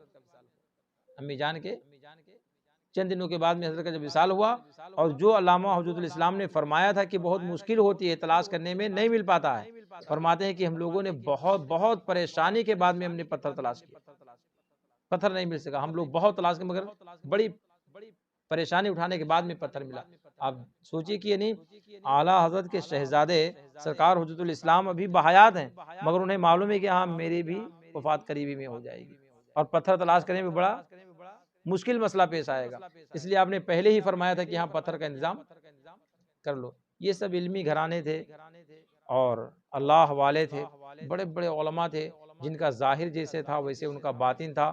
ایسی خوبصورتی اللہ پاک نے آپ کو عطا فرمائی تھی کہ جب پان آپ کھاتے تھے اور جب اس کی پیک نکلتے تھے تو یہ گردن سے نظر آتی تھی، اتنے حسین تھے، ایسے خوبصورت تھے کہ ایک دو نہیں سینکڑوں لوگوں نے آپ کے چہرے کو دیکھ کر کے اسلام قبول فرما لیا، اور ایسے ایسے عام لوگ نہیں، بڑے بڑے پنڈت جو ہوتے تھے نا، کون ہوتے تھے پنڈت جانتے ہو، جو ان کے مندروں میں رہتے نا، سادھو رہتے تھے، وہ سب دیکھ کر کے اسلام قبول کر لیتے، یہودیوں کے بڑے بڑے پادری ان کو دیکھ کر کے اسلام قبول کر لیتے۔ اللہ ہوگا، ایسی خوبصورتی، ایسا حسن و جمال اللہ پاک نے آپ کو عطا فرمایا تھا۔ یہ سب اعلیٰ حضرت کا فیضان تھا۔ کس کا فیضان تھا؟ ہاں، اعلیٰ فیضان تھا۔ ایک جملہ نہیں یاد آ رہا ہے جو اعلیٰ حضرت نے اپنے شہزادے کے بارے میں ارشاد فرمایا تھا، اس جملے کا مفہوم یہ ہے کہ اعلیٰ حضرت نے فرمایا کہ میری نسل میرے شہزادے حجت الاسلام ہی سے چلے گی۔ کس سے چلے گی؟ ہاں، تو آج جو نسل اعلیٰ حضرت کے خاندان کی ہے وہ کس سے ہے؟ آواز سے بولیے۔ اعلیٰ حضرت کے صاحبزادے دو تھے، سب سے بڑے صاحبزادے علامہ حجت الاسلام حامد رضا خان تھے، اور جو چھوٹے تھے وہ سرکار مفتی اعظم تھے۔ کون تھے؟ ہاں، سرکار مفتی اعظم کے اولاد نرینہ میں سے ایک لڑکے، ایک صاحبزادے تھے جن کا نام تھا انوار رضا۔ کیا نام تھا؟ وہ بچپن ہی میں وصال فرما گئے تھے، پھر اس کے بعد میں آپ کی بچیاں تھیں، اور علامہ حجت الاسلام کے دو شہزادے تھے۔ کتنے تھے؟ ایک علامہ ابراہیم رضا اور ایک علامہ ابراہیم رضا تھے۔ کون تھے؟ علامہ، ہاں، پھر علامہ ابراہیم رضا کے دو شہزادے تھے۔ کتنے تھے؟ ہاں،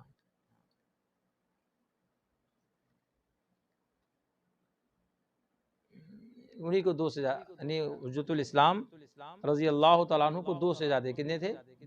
ابراہیم رضا جیلانی میاں اور حماد رضا نعمانی میاں، دو صاحبزادے کتنے تھے؟ ہاں، بڑے حضرت علامہ ابراہیم رضا تھے اور چھوٹے تھے علامہ حماد رضا نعمانی، جو پاکستان کے بڑھنے کے بعد میں پاکستان چلے گئے تھے، پاکستان میں چلے گئے تھے وہ، اور علامہ ابراہیم رضا یہی تھے۔ ان کے 5 اولادیں تھیں۔ کتنی تھی؟ انہی کے اولادوں میں سے حضور سرکار تاج الشریعہ علیہ رحمت الرضوان ہیں، جن کے ہم اور آپ غلام ہیں اور مرید ہیں۔ آج الحمدللہ ان کے شہزادے علامہ حضور قائد ملت ہیں، جو اپنے خاندانی وراثت کی ایک امانت ہیں، جو اعلیٰ حضرت سرکار سے ہوتا ہوا علامہ حامد رضا، پھر وہاں سے علامہ ابراہیم رضا، وہاں سے سرکار تاج الشریعہ، پھر وہاں سے آج حضور قائد ملت، وہ فیض آج بھی بڑھ رہا ہے الحمدللہ۔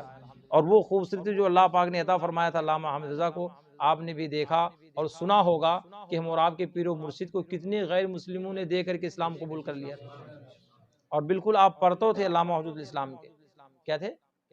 ہاں، اس میں سرکار تاج الشریعہ علیہ رحمت ارشاد فرماتے ہیں، تم کو بن دیکھے حجت الاسلام حامد رضا بابائے من، تم کو بن دیکھے ہماری زندگی اچھی نہیں، اتنی محبت فرماتے تھے۔ اللہ پاک ان کے فیض سے ہم اور آپ کو سب کو فیضیاب فرمائے، ہمارے بچوں کو اللہ پاک علم نافع عطا فرمائے، سب کو اللہ پاک علم نافع عطا فرمائے، اور جو حضرات کی خدمات ہیں مولا اس سے ہم اور آپ کو سب کو وافر حصہ عطا فرمائے۔ وآخر دعوانا الحمدللہ رب العالمین۔ اسلام پڑھ لیں۔